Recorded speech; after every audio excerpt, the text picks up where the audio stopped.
گے اور معنی کر رہے ہوں گے. جیسے اب یہ مشہور لفظ دین ہے، تو دین کس کو کہتے ہیں؟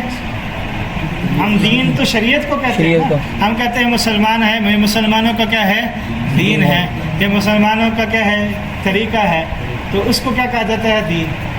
تو یہاں پر دین والا ترجمہ تو نہیں کیا، ہم کہیں کہ دین کے مالک ہیں، دین کے مالک ہیں. ہم نے یہاں ترجمہ کیا کیا؟ قیامت، روز جزا، بدلے کا دن. مراد قیامت کا دن ہے. تو معلوم ہوا کہ ایک لفظ ہوگا، اس کے معنی کیا ہوں گے؟ کئی ہوں گے. یہ بات سمجھ میں آ گئی؟ تو ایسے لفظ کو کیا کہیں گے؟ یہ بات اگر لکھ لیتے آپ کو یاد رہتی. تو ایسے لفظ کو کیا کہیں گے؟ مشترک. لفظ ایک ہوگا اور اس کے معنی، اس کی میں نے آپ کو ایک مثال دی، کئی مثالیں ہیں اس کی. کیا ہیں؟ کئی مثال. اور بس کئی معنی ہوں گے تو سمجھ میں کیسے آئے گا؟ موقع ماحول کے حساب سے دیکھیں گے ہاں آگے پیچھے کلام کیا ہو رہا ہے. پھر آپ علیہ السلام نے اس کا معنی کیا کیا ہے، حدیث میں فقہاء نے کیا بیان کیا ہے، پھر اس کے حساب سے دیکھیں گے. لفظی ترجمے کی طرف جائیں گے تو پھر اس لیے کہتے ہیں نا کہ کتاب اللہ کو آدمی رجال اللہ کے بغیر نہیں سمجھ سکتا.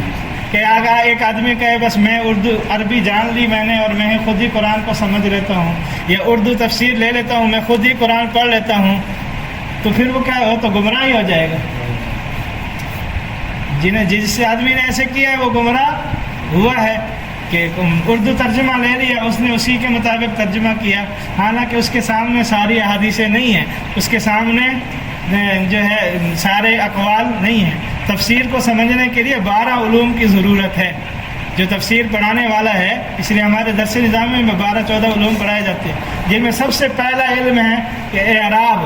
اگر لفظی غلطی ہو گئی نا تو اس میں بھی معنی کیا ہو جائے گا؟ تبدیل. جیسے انعمتا کا معنی ہوتا ہے تو نے انعام کیا. اگر ہم اس کو انعمتو پڑھ دیں، کیا پڑھ دیں؟ تو اس کا ترجمہ ہوگا میں نے.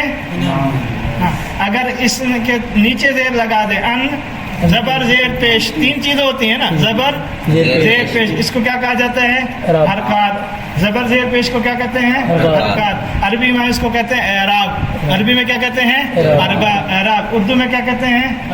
حرکات. اب اگر صرف زبر زیر کی غلطی ہو گئی، معنی کیا ہو جائے گا؟ تبدیل. اچھا انعمتا، اس کا ترجمہ کیا کیا ہم نے؟ تو نے انعام کیا. اگر ہم اس کو پیش میں تبدیل انعمتو پڑھ دیا تو کیا ہوگا؟ میں نے انعام کیا. نماز فاسد ہو گئی. ٹھیک ہے. اب اگر یہ اعراب نہ لگا ہوا تو کیا ہو جاتی؟ غلطی. اب یہ کس نے بتائی؟ یہ جو ہے فقیہ نے بتائی، جس نے سمجھے اس نے بتائی کہ یہاں انعمتا ہے، انعمتو نہیں ہے. اگر یہاں پر اگر ہم اس کو تی کر دیں، زیر پڑھ لیں، تو اس کا ترجمہ کیا ہوگا؟ انعمتی. تو اس کا ترجمہ ہوتا ہے تو ایک عورت نے انعام کیا. تو ایک عورت نے انعمتا، میں ایک مرد نے، تو نے تا کے اوپر تھا، تو نے انعام کیا، تو میں نے انعام کیا، اور تی کے اوپر کیا ہوگا؟ تو ایک عورت نے. اب دیکھیں لفظ ایک ہے اور معنی کیا ہو گئے؟ بدل کے صرف کیا ہے؟ ایک زبر زیر کو آگے پیچھے کیا ہے. تو یہ تفسیر کے علم کے لیے 12. سب سے پہلا علم جس کو کہتے ہیں صرف. کیا کہیں گے؟ صرف. عربی یعنی جس کے اندر ہمیں صیغے کا پتہ چلتا ہے. گرامر، اس میں گرامر کے اندر 2 چیز ہوتے ہیں، صرف نحو. صرف سے صیغے کا پتہ چلتا ہے، جیسے انعمتا ہے، یہ واحد مذکر حاضر ماضی کا صیغہ ہے. واحد مذکر حاضر ماضی کا صیغہ واحد ہے، ایک بندہ ہے نا. اللہ تعالیٰ کیا ہے؟ ایک ہے، واحد ہے. اور کیا ہے؟ مذکر ہے، مؤنث نہیں ہے. تو اللہ تعالیٰ ان چیزوں سے پاک ہے، لیکن یہاں پر کیا ہے؟ مذکر لے کے رہے. اور یہ کیا ہے؟ حاضر کا صیغہ ہے، مخاطب جس کو کہتے ہیں. اور یہ کون بتا رہا ہے؟ صرف. اور اس کے اوپر اعراب کیا آئے گا؟ یہ کون بتائے گا؟ نحو. کیا بتائے گا؟ نحو. ان دونوں علموں کے مجموعے کو کہتے ہیں گرامر. دونوں علموں کے مجموعے کو کیا کہتے ہیں؟ گرامر. تیسری چیز ہے یہاں معنی کیا ہوگا؟ اس کو کہتے ہیں لغت. تیسرا علم کیا ہے؟ تو ہر ایک صرف ایک الگ علم ہے، نحو ایک الگ علم ہے، لغت الگ علم ہے. پھر اس کے بعد تفسیر الگ علم ہے، اصول تفسیر الگ علم ہے، حدیث الگ علم ہے، اصول حدیث الگ علم ہے، علم منطق الگ علم ہے، علم کلام الگ علم ہے، اور آگے جا کے علم معانی جو ہے فکروں کا یہ جو جوڑ توڑ ہوتا ہے نا، جملے جو بناتے ہیں، اس کو کہتے ہیں علم معانی۔ علم بلاغت یہ ایک الگ علم ہے، تو 18-16 علوم بن جاتے ہیں، لیکن لکھا کہ 12 علوم جس کو دسترست ہو وہ تفسیر کر سکتے ہیں۔ اب ایک آدمی کا اردو ترجمہ ہے، عربی تھوڑی جان کے کیا کروں ترجمہ کر رہا ہوں، تو وہ کیا ہوگا؟ گمراہ ہوگا۔ خود سے تفسیر پڑھ سکتا ہے، جہاں سمجھ نہ آئے پھر علماء کے پاس جائے جنہوں نے اس پہ زندگیاں لگائی، محنتیں کی، کوششیں کی، سمجھا اس کو، اس سے پھر پوچھے۔ اگر خود سے سمجھنے کی کوشش کرے، خود آگے پڑھانے کی کوشش کرے، تو یہ خود بھی گمراہ ہوگا اور آگے دوسرے کو بھی کیا کرے گا؟ گمراہ کرے گا۔ مقصد کیا تھا یہاں لفظ دین سمجھانا تھا کہ یہاں دین اپنے معنی میں، مشہور معنی میں نہیں ہے، کہ یہاں پر لفظ دین مشترک کئی معنی ہوں گے، اور یہ کیا ہے یہاں پر روز جزا والا بھی۔ اور یہ بات میں دیکھ کے نہیں آیا تھا، یہ آپ کی برکت سے اللہ تعالیٰ نے کہلوا دی۔ نہیں، طالب علم جب طلب لے کر آتا ہے، اللہ تعالیٰ اس کے استاد کو ایسی باتیں کہلوا دیتے۔ نہ میں نے ذہن میں نہ کھاتے میں کہیں بھی یہ بات تھی نہیں کہ دین کا یہ معنی بتاؤں، کہ جب آدمی طلب لے کر آتا ہے تو اللہ تعالیٰ کیا کرتے ہیں؟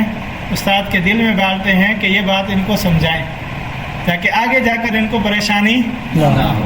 اب آگے جا کر یہ پریشانی ہو سکتی تھی، جب آپ پڑھاتے آپ سے سوال بھی کر سکتے تھے نا، جب آپ گھر جا کے لفظی ترجمہ کرتے وہاں یہ ہو سکتا تھا کہ دین کا معنی دین ہونا چاہیے، دین کا معنی بدلے کا دن یا قیامت کا دن نہیں ہے۔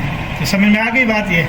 تو مالک یوم الدین کہ جو بدلے کے دن کا مالک ہے، قیامت کے دن کا مالک ہے، کہ جزا سزا، کہ دنیا یہ جو ہے یہ آسائش کا، آرام کا گھر نہیں ہے، بدلے کا دن نہیں ہے۔ اعمال کے بد اعمال ہو تو اس کے اعمال کی سزا دنیا میں مل جائے، ایسا ممکن نہیں ہے، ہر ایک کو نہیں ملتی۔ اور ایسا ہے کہ جو نیک عمل کرنے والا ہو اور اس کی جزا اس کو دنیا کے اندر ہی مل جائے، ایسا بھی ممکن نہیں۔ کہ ایسا دن ہونا چاہیے، ایسا وقت ہونا چاہیے، یا ایسا عالم ہونا چاہیے جس کے بعد میں اللہ تعالیٰ انصاف کے ساتھ ہر ایک کو اس کے اعمال کی کیا کریں؟ جزا اور سزا دیں۔ اور دنیا دار العمل ہے، دار الجزا نہیں ہے۔ تو یہ کہنا کہ دنیا کے اندر اگر بعض لوگوں کو دنیاوی فراوانی مل گئی، صحت اچھی مل گئی، مال دولت مل گیا، یہ مقبول ہونے کی نشانی نہیں ہے، کیونکہ مسلمان تو کمزور حال ہیں اور جو کافر ہیں تو وہ تو سپر پاور بنے ہوئے ہیں۔ تو یہ اگر کامیابی کی نشانی ہوتی تو فرعون کامیاب ہوتا، اتنا مال تھا، اتنی دولت تھی کہ خدائی کے دعوے تک پہنچ گیا۔ اگر مال، پاور، قوت، صلاحیت یہ ہوتی، اگر خزانے، مال و دولت ہوتی تو قارون پھر کامیاب ہوتا۔ حالانکہ آگے پڑھیں گے قرآن میں، دونوں کیا ہو گئے؟ مردود ہو گئے، ناکام ہو گئے۔ تو مال دولت ہونا، دنیا کی آسائش مل جانا، دنیا کی چیزیں حاصل ہو جانا، یہ مقبول ہونے کی یا انعام یافتہ ہونے کی نشانی نہیں ہے، کامیابی کی نشانی نہیں ہے، کہ اور جزا سزا بھی نہیں ہے کہ آدمی نے عمل کیا اور اس کو بدلہ مل گیا۔ بس اوقات ایمان والوں کی بڑی آزمائشیں آ جاتی ہیں، پریشانیاں، حالات آ جاتے ہیں، تو ایمان والوں کے لیے یہی ہے کہ بدلے کا دن نہیں، بدلہ آخرت میں ملے۔ برکات کہہ سکتے ہیں، ہاں برکات کہہ سکتے ہیں، الگ ہے، جو جس کے مقدر میں ہو ملے گا۔ لیکن اس سے یہ ہونا کہ کہنا کہ اس کو تو اتنا مل گیا تو شاید اللہ اس پہ کیا ہے، کہتے ہیں اس پہ کرم نوازی ہے، اس وجہ سے وہ کیا ہے، بڑھتا جا رہا ہے۔ تو صحابہ کرام تو یہ حالت تھی کہ ڈرتے تھے کہ ہمیں کہیں ہماری مشقتوں کا، ہماری قربانیوں کا بدلہ دنیا میں مل رہا ہے۔ اس کو کہتے ہیں استدراج، کہ ڈیل دی جا رہی ہے کہ یہ ہمیں فتوحات مل گئی، یہ چیزیں مل گئی، کہ ہمیں بدلہ ادھر نہ مل جائے۔ تو وہ کہتے تھے نہیں، ہمیں یہاں کا بدلہ چاہیے نہیں۔ کیوں نہیں چاہیے؟ اس لیے کہ یہ ہمیشہ رہنے والا نہیں ہے، یہ عارضی ہے، ختم ہونے والی ہے۔ اور اس آیت میں یہ بھی اشارہ ہے کہ دنیا کی جو بھی اتنی چیزیں ہیں، سب کچھ ہیں، ملکیتیں ہیں، سب کیا ہیں؟ عارضی ہیں۔ مالک یوم الدین سے اشارہ کر دیا کہ دنیا میں جتنی ملکیتیں مل گئی، جتنا کچھ تمہیں مل گیا ہے، سب کیا ہے؟ عارضی ہے، ہمیشہ رہنے والا نہیں ہے، ختم ہونے والا ہے۔ دنیا دار الاسباب ہے، دار العمل ہے، دار الجزا نہیں ہے۔ جزا کا دن بعد میں قائم ہوگا، اور ایسے دن قائم ہوگا کہ اس میں بادشاہ صرف اور صرف کس کی ہوگی؟ اللہ کی، کہ جس میں اللہ کے قبضہ، قدرت، سب کچھ اللہ کے ہاتھ میں ہوگا، انصاف بھی اللہ کے ہاتھ میں، پھر کسی پر کوئی ظلم نہیں کیا جائے گا۔ آگے اس کی تشریح ہے کہ کسی پر ذرہ برابر بھی کیا ہوگا ظلم نہیں ہوگا, ذرہ برابر عمل کا جزا اور سزا ملے گی. یہ جو قبر کی زندگی ہے وہ کس میں ہے؟ ارے برزخ کہتے ہیں, احوال برزخ. اگر اعمال بد ہیں تو اسی سے ہی جزا سزا شروع ہو جاتی ہے. جو ایک میں ہے نا ممات فقط قام القیامہ, جو آدمی مر گیا اس پر قیامت قائم ہوگی. یہ تو قیامت بڑے آگے جا کر ہوگی, بڑا جزا سزا تو ملے گی, لیکن جو مر گیا اس پہ سمجھے قیامت قائم ہو گئی. یا تو اگر آزمائش میں آ گیا تو عذاب میں مبتلا ہو گیا, نعمتوں میں آئے گا تو آسائشوں میں ہو گیا. اس لیے زیادہ قبر سے ہی ڈرتے تھے نا, احوال قبر سے, کہ پہلی منزل یہی, پہلی سیڑھی یہی, جو اس سے پار ہو گیا آگے بھی پار ہو جائے گا. تو ایاک نعبد کہ ہم تیری ہی عبادت کرتے ہیں. اب لفظی اعتبار سے دیکھا جائے, گرامر کے اعتبار سے, کہ پہلے اردو کے اندر یہ ہوتا ہے کہ پہلے ہم کیا کرتے ہیں, فاعل کو لے کر آتے ہیں کہ میں نے کھایا, میں نے. اب میں فاعل ہوں نا, کرنے والے کو فاعل کہتے ہیں, کام کرنے والے کو کیا کہتے ہیں, فاعل کہتے ہیں. اس کے بعد فعل, پھر اس کے بعد میں نے کھایا, میں نے جو کام ہے فعل اس کو لے کے آتے ہیں, فاعل کو پہلے لے جاتے ہیں, اور جو چیز کھائی جاتی ہے اس کو بعد میں بیان کیا جاتا ہے. عربی میں یہ ترتیب ہوتی ہے, پہلے فعل کو ذکر کیا جاتا ہے, اس کے بعد فاعل کو ذکر کیا جاتا ہے, اس کے بعد مفعول کو ذکر کیا جاتا ہے. فاعل کو کیا کہتے ہیں, سبجیکٹ. فعل کو کیا کہتے ہیں, ورب. جیسے آپ لوگوں کی اصطلاح یہ پڑھی ہوئی ہے نا, آپ کو سمجھنا آسان ہوگا. تو فاعل کو کیا کہتے ہیں, سبجیکٹ کہیں گے, فعل کو ورب, اور مفعول کو آبجیکٹ. یہ بعد میں لایا جاتا ہے. اب یہاں پر جو ایاک ہے نا, ایاک یہ مفعول بن رہا ہے عربی اعتبار سے, تو اس کو پہلے لے کر آئے. تو مفسرین اور فقہاء اس پہ کہتے ہیں کہ جب مفعول کو پہلے اللہ تعالیٰ نے ذکر کر دیا تو اس سے مقصود یہ ہے کہ جب جس چیز کا حق تو یہ تھا کہ اس کو بعد میں ذکر کرتے, نعبدو کے بعد آنا تھا نا, تو نعبدو سے پہلے جس چیز کا حق بعد میں ذکر کرنے کا ہو اس کو پہلے ذکر کیا جائے. تو یہ اصول اور قاعدہ بیان کر دیا کہ اس سے مقصود کیا ہوتا ہے, حصر ہوتا ہے. کیا ہوتا ہے, کہ اس چیز کو اسی کے اندر بند کرنا ہوتا ہے, اس سے باہر نکالنا نہیں ہوتا. عبادت کے لائق صرف اور صرف کیا ہے, اللہ ہے.